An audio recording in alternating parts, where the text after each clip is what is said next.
కదా ముగింపు లేని రైసరా సాగదా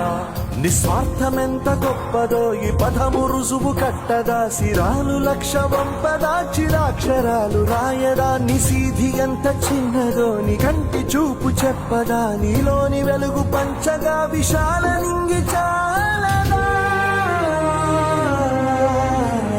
మనుష్యులందు నీ కథా మహర్షిలాగా సాగదా మనుష్యులందు నీ కథా మహర్షిలాగా సాగదా